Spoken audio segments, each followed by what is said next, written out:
Hello, and welcome to the 2025-26 Financial Aid Night.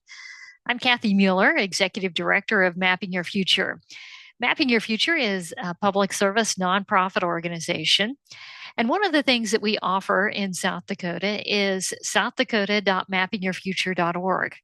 A couple of resources on this website that I'd like to point out to you are the College Explorer tool that allows students to look at different institutions. This tool defaults to South Dakota institutions, and you can find out information like tuition and fees, enrollment rate, and graduation rate. Also, we have a career tool that allows students to look at different career options so that they can decide on a career field before they choose college to attend. Mapping Your Future is funded by the South Dakota Community Foundation and also the South Dakota Education Access Foundation. So we're going to talk about paying for college, specifically the free application for federal student aid. I'll touch on some of the programs in South Dakota as well as other resources that are available to you. So when you think about paying for college, there are four resources that most people consider, and that includes savings, and that can be savings of the student or the parent or possibly even a grandparent. There are also current earnings, and that can be also current earnings of the student who may work a part-time job while they're in college, or of the parent, and they can use their current earnings to help pay for the student's education. Of course, there's financial aid, and we're going to talk about that tonight. And finally, there are tax credits and deductions. Now, they don't help you pay for an education right now, but they do offset a cost of an education. And I include them here to remind you to take advantage of those tax credits and deductions when you file your tax return. In taking a high-level look at the financial aid process, there are 5 steps. First, the student and at least one parent will create an account, also known as creating an FSA ID at studentaid.gov. The FSA ID is basically your username and password.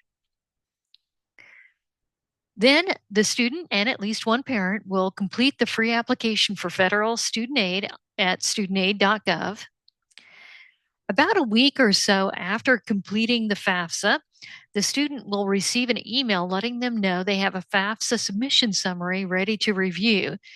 And the student will go in and review that and make sure everything is accurate. Then later in the spring, perhaps, the student will receive a financial aid offer from the school or schools that they listed on the FAFSA. And the student will review those financial aid offers and decide what to accept, and will return that financial aid offer to the school they plan to attend. This is a high-level look at the FAFSA process specifically, and this is the recommended process from the Department of Education, that the student will start the FAFSA. And the student starts it because the FAFSA belongs to the student. The student will start the FAFSA and fill in some information. After they've filled in some of the information, they're going to invite a parent or parent to contribute to their FAFSA. So they'll send that invitation to the parent, and while that invitation has gone to the parent, the student will finish their portion of the FAFSA, and the parent can come in and complete their part as well. Both the student and parent will finish their parts and submit the FAFSA when it is complete. There are 4 different types of financial aid, and grants and scholarships are the best kind of financial aid because typically it doesn't have to be repaid. And I say typically because grants and scholarships can come with requirements and obligations. And if a student fails to meet those requirements and obligations, they could have to repay the grant or scholarship or perhaps lose the grant or scholarship. And those requirements and obligations could be things like a certain GPA or attending a quarterly meeting or even agreeing to work in a certain career field or staying in a state for a certain number of years. Also, there are work-study programs, and work-study is a federal need-based program. Not all schools participate in it, but for those students who receive work-study, it allows the student to work in a job on campus and sometimes off campus, and they can use the money that they earn to pay their tuition or for living expenses while they're in school. And finally, there are loans, and loans can be either federal loans or state loans or private loans. We always encourage students to consider federal loans first because they usually offer the best benefits like repayment options as well as forgiveness programs for students. So, what is the FAFSA? It's the free application for federal student aid. And note the word free. You should never pay to complete the FAFSA, nor should you pay anyone to help you complete the FAFSA. There are free resources like Mapping Your Future out there to help you complete the FAFSA. It's the base application for various forms of financial aid, both need-based and non-need-based. And it's not only used by the federal government, it's used by states. It's used by colleges, schools, and universities for their institutional aid. And even some private foundations use it to award scholarships. For the 25-26 year, for that FAFSA, it will be available around December 1st. Normally, the FAFSA is out on October 1, but they're doing additional testing this year, so you can expect the FAFSA around the first part of December. Now, I will say, too, that there are some things you could be doing while you wait for that FAFSA to come out in December, such as creating your account at studentaid.gov. And studentaid.gov is an important website for students for everything that's federal financial aid. It is where the student will go to complete the FAFSA. Also, the parent will go here to complete their portion of the FAFSA. The student will view the FAFSA submission summary here. They'll make any corrections. They can see their financial aid history here. And in the future, if the student wants to continue to be eligible for financial aid, they'll complete and submit a renewal FAFSA here. With the FAFSA that was new last year, there were some new terminology. And this new terminology, we're going to go through it as we go through the FAFSA, but I did want to point out the word contributor. That is sometimes confusing. A contributor with the FAFSA is anyone who contributes information to the FAFSA. So a contributor includes a student, the student's parent or parents, and even the student's spouse if the student is married. We're going to talk about all of these other terms as we go through the FAFSA, but I did want to mention on contributor, that term just means that someone is contributing information. It doesn't necessarily that they are obligated to contribute financially to a student's education. The parent for FAFSA purposes is the student's biological and or adoptive parents who are considered their legal parents. And we know there are situations where students live with grandparents, foster parents, even older brothers or sisters or a legal guardian. But those are not the student's parents unless they've legally adopted the student. And new with the FAFSA is a parent wizard tool that will help the student determine which parent or parents to invite to the FAFSA. This chart provides some information on what parents need to contribute to the FAFSA and who needs a FSA ID, basically the username and password for an account at studentaid.gov. If the student's parents are married, the student will, and they file their taxes jointly, the student will only need one parent to have an account at studentaid.gov, but they will be reporting information on both parents. If the student's parents are unmarried but living together, again, the student's going to report information on both parents. And in that case, both parents will need an FSA ID.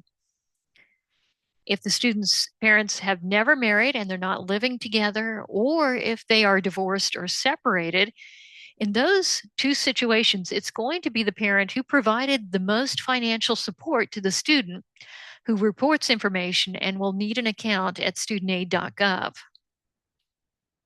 Now, we know in situations, particularly in cases of divorce or separation, that parents may have joint custody and they split the cost 50-50.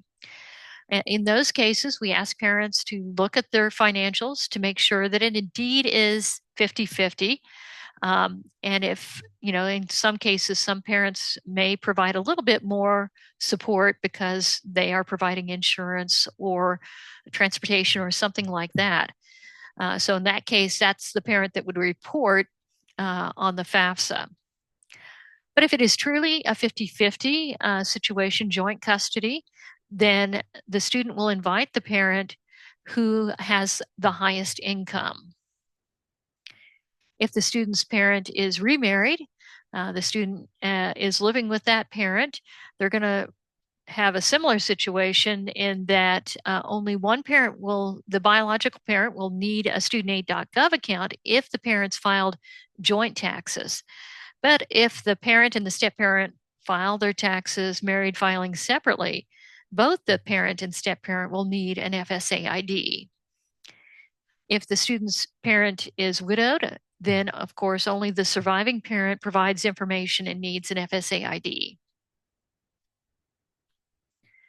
So to create an account at studentaid.gov, that FSA ID, the student and the parent will complete this form at studentaid.gov by going to the website and clicking on Create Account. They'll enter this personal information, including their username and password that they want to use, their email address, and they'll create some security questions. A couple of things that I want to remind you about is that the student and parent cannot share an email address to create accounts, so they'll each need their own separate account. In addition, students should not use a school email address, and a parent should not use a work email address because you're going to need to have access to this email in the future. And the student will possibly not have access to their school email after they graduate, and the parent could change jobs, and so they may not have access to their work email. In addition, I encourage everyone to use the information that they have on their Social Security card to make sure that it matches when they create this profile at studentaid.gov. It's important to do that because this information will be verified by the Social Security Administration. And this is something that even though the FAFSA will not be out until October 1, students and parents can go ahead and set up their account at studentaid.gov because it does take a little bit of time to have it verified, and then they'll be ready when the FAFSA does get released in December. I just will say, make sure that you keep that username and password safe and secure and have it available when the FAFSA is available. The FSA ID will be used for multiple purposes, and the student will be using it not only to contribute to the FAFSA, but if they decide to take out student loans, they're going to use it for the application for a direct loan. And loan counseling is a requirement of having student loans, and so the student will need the FSA ID for that, as well as in the future, they're going to use it to access their aid history. And if they do take out student loans and want to change repayment plans, they're going to need the FSA ID for that. Of course, parents are going to use it to contribute to the FAFSA. And then if they decide to take out a direct plus parent loan for the student, they're going to need the FSA ID for that. New with the FAFSA is a direct retrieval of the student and the parent's income information from the Internal Revenue Service. However, that system does not always work for various reasons. And so I encourage you to go ahead and collect all these documents to have it ready in case it's needed when you're completing the FAFSA. So we're going to go through the FAFSA process now, and this is with the student starting the FAFSA. The student will log in and select student. They will get some screens that let them know what to expect as they go through the FAFSA process. And then they'll be asked to verify their information, their identifying information. Some of this information can be changed, like they can update their mailing address if needed, but some of the information cannot be changed. It's part of their profile on their studentaid.gov account. And in particular, note that the Social Security number cannot be changed. The student will be asked about their state of legal residence, and this is in some cases to verify eligibility for state financial aid. Then the student will be asked to give approval to the Department of Education to pull their information from the Internal Revenue Service. The student must agree to this statement in order for their FAFSA to be processed. They can skip over this section and complete the rest of the FAFSA. However, unless they give consent, their FAFSA will not be processed and they won't be eligible for financial aid. So it's important for the student to provide this consent. I will say some students don't file a tax return, and so they're questioning why they would need to give consent. And the reason for that is because even though the student doesn't file a tax return, the Department of Education will check with the IRS to determine that indeed the student doesn't file a tax return. Then the student will be asked about some personal circumstances, such as their marital status, and they'll be asked about their college or career plans. And they'll be asked what year they will be when they begin the 25-26 academic year. And we recommend that all students who are seniors this year indicate that it will be the first year. Although they may have dual credits, for the FAFSA, it's recommended that they put down first-year freshmen because there are some financial aid programs for students who have never been on a college campus before. That is their first year on a college campus. Also, the student will be asked whether or not this is their first bachelor's degree. And again, that's to determine eligibility for undergraduate financial aid. Then the student will be asked about their personal circumstances. And if the student can answer yes to any one of these questions on the screen, they will be considered an independent student. Independent students do not need to provide or invite a parent to contribute to their FAFSA. However, students who answer no to all of those questions will be considered dependent students and will need to provide parent information, invite a parent to complete their portion of the FAFSA. Now, most students who are seniors in high school are dependent students, but there are exceptions like those you see on the screen. Also, students who are homeless, and in those cases, students who indicate that they are homeless or at risk of being homeless, that information will need to be verified by the school, college, or university. In addition, we know that there are some students who cannot provide parent information even though they might otherwise be considered dependent. They may have what the Department of Education refers to as unusual circumstances. And those unusual circumstances are situations in which it would be a risk for the student to contact the parent. And so the student can indicate they won't be able to contact their parent. And again, the school, college, or university will reach out to the student to verify this information.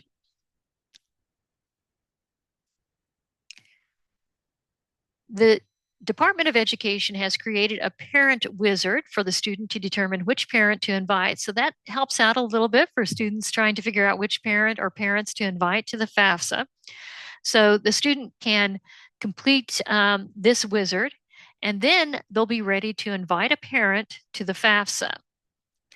So in order to invite a parent, the student will complete this form and they need to enter the parent or parents' information, including their first name, last name, date of birth, social security number, and email address.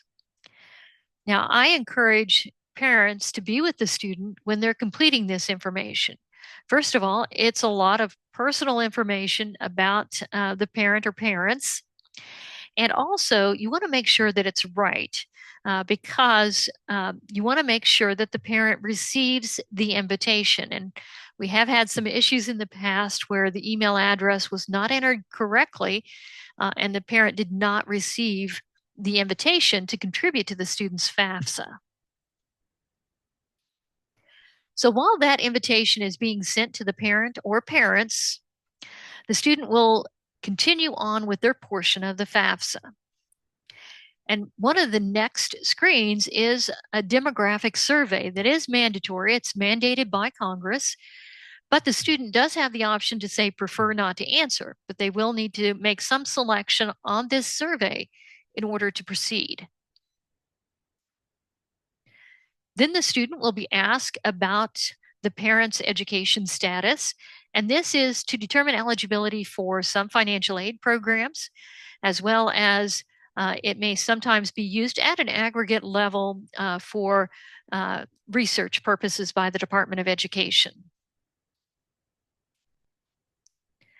The student will be asked if they have had a parent killed in the line of duty, and that is to determine eligibility for some federal grant programs. Then the student will be asked their high school completion status when they're ready to begin the 25-26 year. And they'll indicate, high school seniors will indicate that they have a high school diploma. Then they'll be asked to enter the name of their high school. And this is a pretty easy portion of the form to complete. And they should be able then to confirm their high school. Then the student will be asked some financial information. And that includes whether or not they've had an IRA rollover, a pension rollover, the amount of college grants or scholarships they've received, and other foreign earned income exclusion.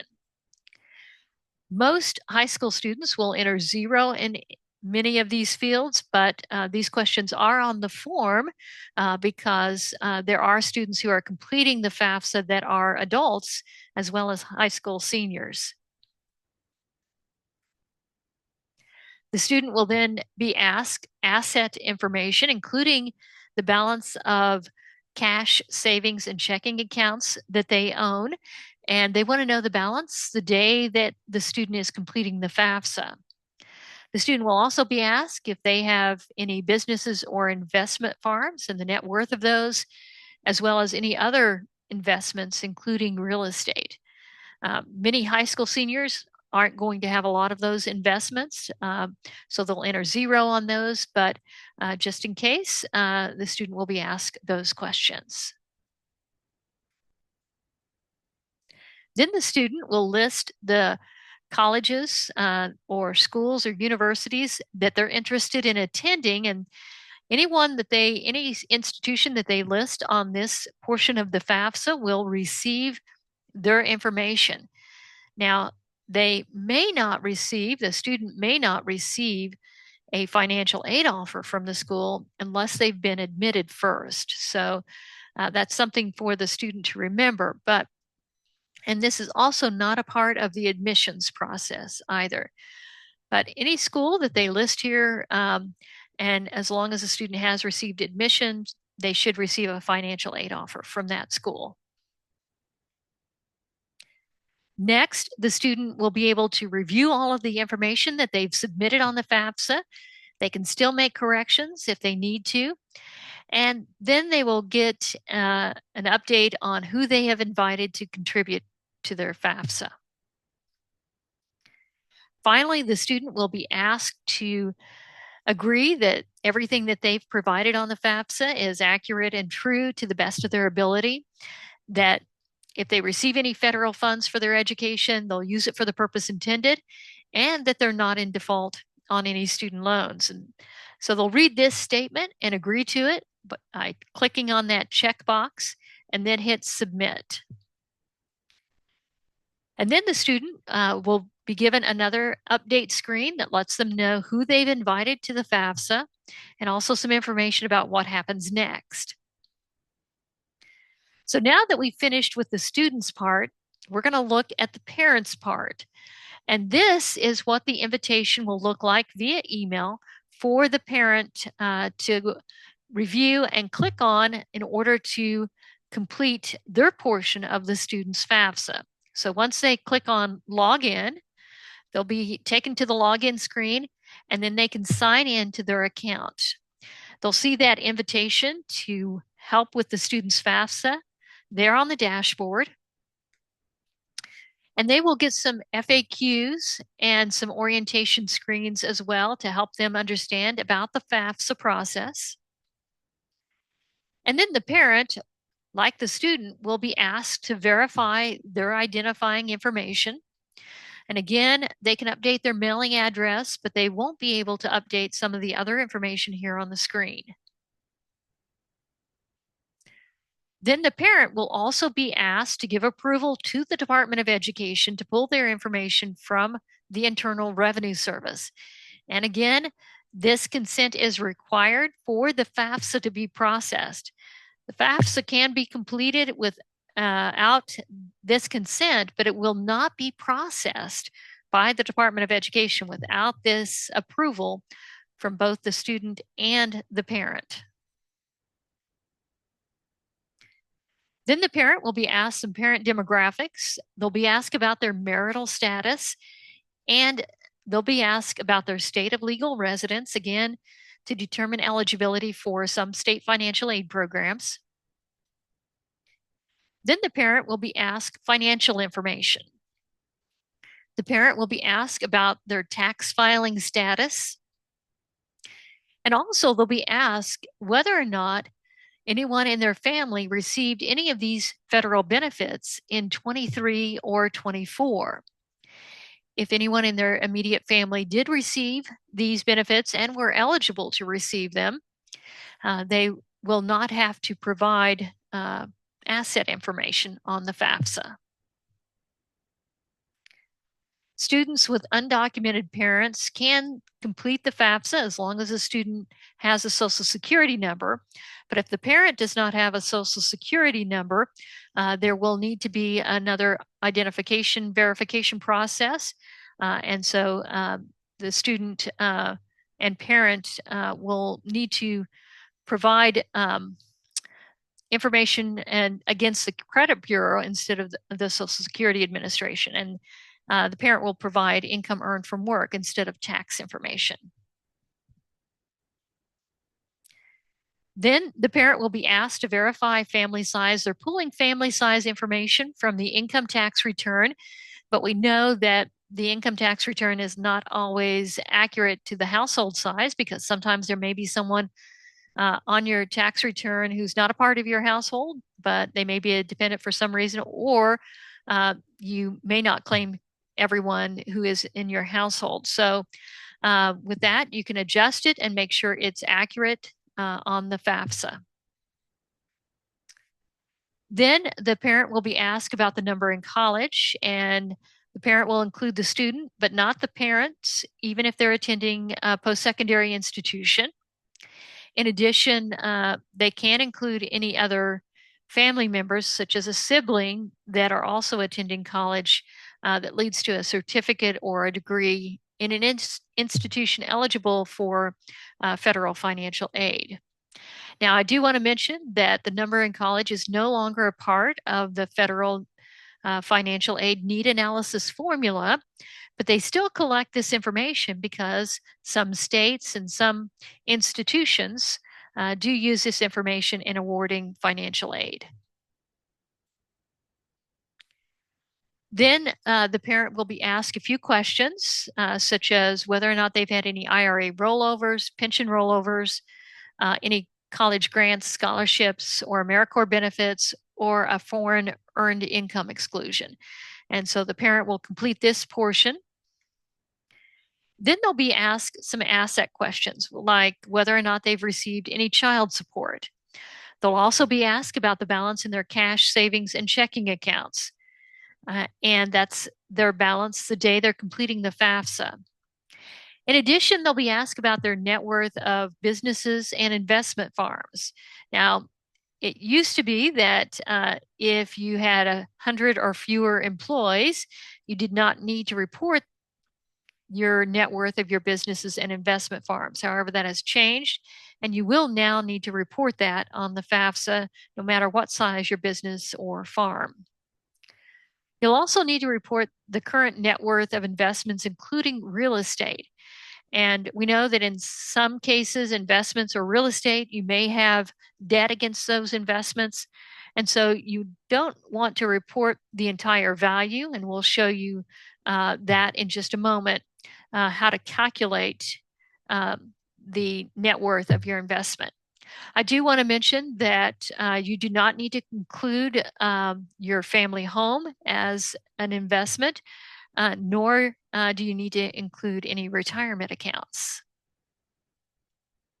So to calculate the net value, the net worth of an investment, you'll take the market value. So if it's a rental property and it's worth $100,000, you'll subtract any mortgage against that, such as $50,000 mortgage. And if that's the case, it's 100,000 minus 50,000, and the net value would be 50,000.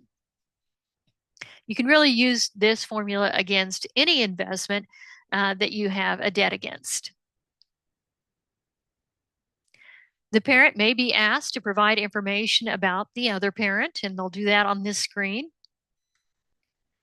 And then the parent will be asked to verify their information, make sure it's accurate, review it, and they can make changes if they need to. And then they'll hit continue. And then they'll also be asked to agree to a statement. They'll read this statement indicating that they've provided everything that is accurate and true to the best of their ability. They'll click that checkbox to agree and hit submit. And they'll also receive a screen that lets them know what happens next. And one of the things that happens next is about a week later, after both the student and the parent contributor have completed their portions of the FAFSA, the student will get a FAFSA submission summary. And the FAFSA submission summary is an opportunity for the student to review everything that's been submitted on the FAFSA. They'll also get an estimate of their federal financial aid eligibility. This is not a financial aid offer. That will come from the school, college, or university, but it does give the student an idea of what they could be eligible to receive. In addition, it will have their student aid index. And as you can see on the screen, it could be a negative number. And we're going to talk about that student aid index in just a moment. Before we do that, though, I did want to mention there are a lot of help options for students and parents as they're completing the FAFSA. There's some online as you complete the FAFSA, or you can call the Federal Student Aid Information Center hotline at 800-433-3243, or Mapping Your Future's 800 number, 800-374-4072. So the Student Aid Index is a measurement of a family's ability to contribute to a student's education. It's calculated using data from the FAFSA and a federal formula. And as you saw, it could be a negative number. That negative number doesn't necessarily mean that the student is eligible for any extra federal financial aid. However, it does signal to the schools, colleges, and universities that this student has extreme need. And if the school, college, or university has additional funds, they could use those funds to help students who have extreme need. The FAFSA Student Aid Index is calculated using both what they think the parent can contribute and what they think the student can contribute. And it stays the same regardless of college. Financial aid offices will use that student aid index in order to award financial aid. And so they'll use that student aid index in this calculation. They're going to develop a cost of attendance for their students, for each student, And that cost of attendance will include tuition and fees, books and supplies, living expenses, which includes housing and room and board. Also, it may include transportation and also equipment. Particularly, we know there are some programs that have very expensive equipment as a part of the program. So the financial aid office will develop that cost of attendance. They'll subtract the student aid index. If that student aid index is a negative number, they'll turn it to 0. And then they will subtract any other financial assistance that they know the student is receiving to determine whether or not the student has any unmet financial need. The financial aid office is going to award as much financial aid as they can to help meet that need. But in some cases, there may still be a gap, and the student may need to look at other sources. We encourage students to look at scholarships first, to apply for as many scholarships as they can to pay for their education. But there's also additional loans that the student could consider. This is an example of what a student could receive in their first year. If they have need, they could receive a federal Pell Grant of $7,395. Now, it could be an amount less than that, depending on how much need they have. Also, that is the amount for the current year. It could be changed into the future. The student could also receive a direct loan of $5,500. And if the student has need, that loan could be subsidized, at least a portion of it, $3,500. Now, that is a great savings to the student, because what it means is that the federal government is going to pay the interest on that loan, or at least on that $3,500, while the student is in school, and sometimes during authorized periods of deferment. So that means that it's going to be that much less that the student has to repay.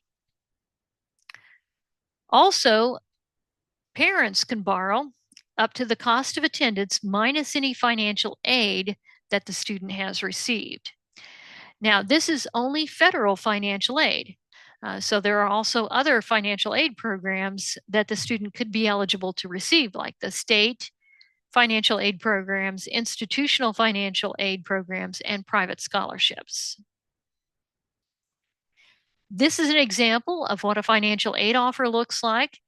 Students and parents should review it carefully, know what are scholarships and grants. Again, scholarships and grants typically don't have to be repaid, but they could come with requirements and obligations. Know what are loans, and also know what is work study if that's being offered to you. In most cases, schools will send an email to a student letting them know that they have a financial aid offer available and to create an account in their school portal. However, there are still some institutions that mail a hard copy of the financial aid offer to the student. It's important to remember, too, that students can accept or reject any or all of the financial aid that's offered to them. I wanted to go over some of the South Dakota programs for students, and that includes the South Dakota Opportunity Scholarship. This is a great merit-based scholarship in South Dakota. It's $1,500 for 3 years and $3,000 for the final year.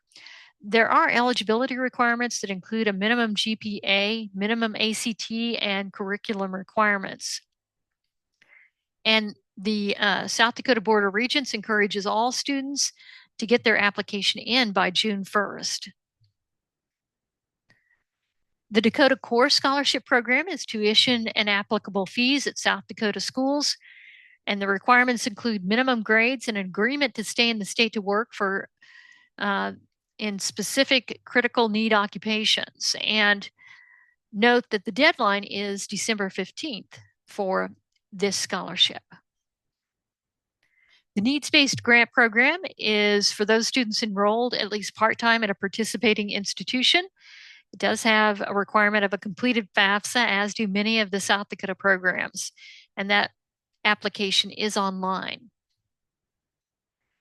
The Build Dakota Scholarship Program is a very popular program in South Dakota. It's for students enrolled in a high-need workforce area program at one of the 4 technical colleges.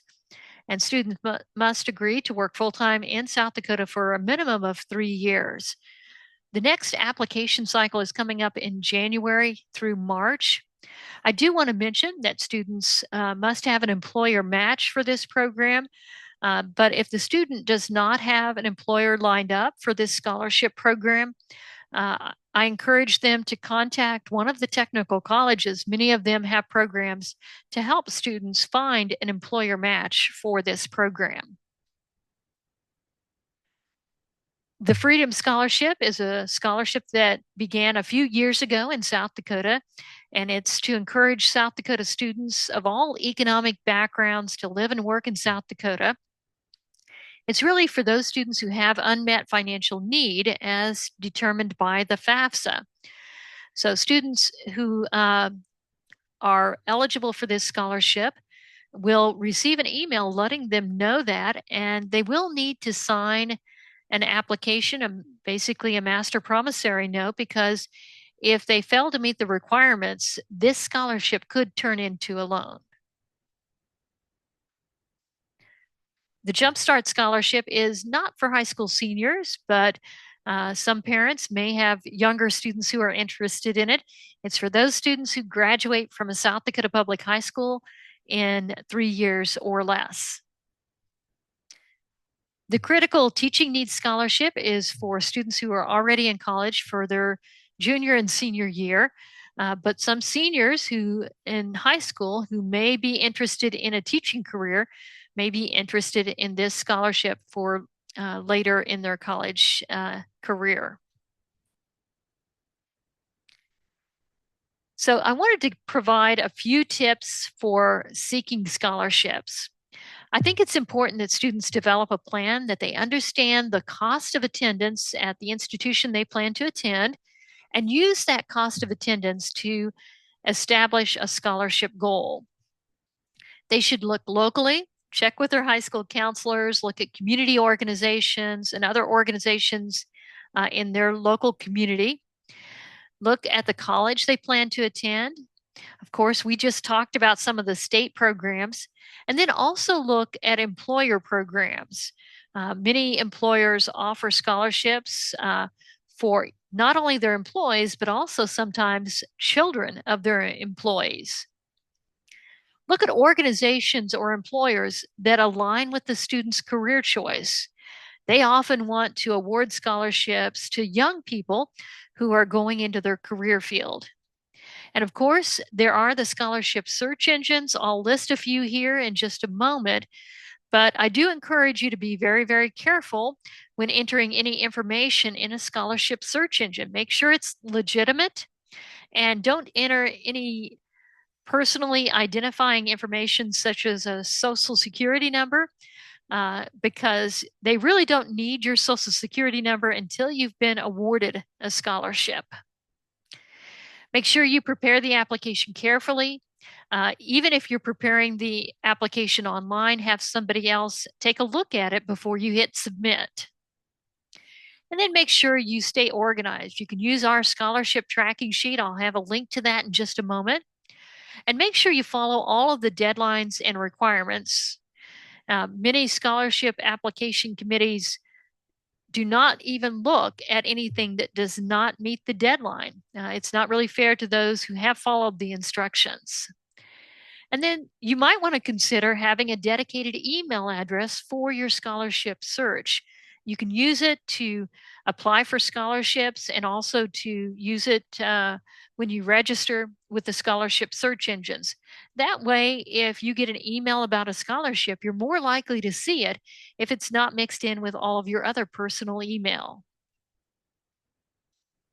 I want to remind you that South Dakota has a free college application period for the entire month of October and also in November. So it's a great opportunity to apply for free at any of the participating South Dakota institutions. These are some resources for students and parents: southdakota.mappingyourfuture.org, our national website, MappingYourFuture.org. Of course, studentaid.gov is a very important website for you to remember. And then there's the link to our scholarship tracking sheet, as well as a couple of scholarship search engines, and we have more information online. And if you have any questions, you can contact us at feedback@mappingyourfuture.org or our 800 number, 800-374-4072. Thank you for listening.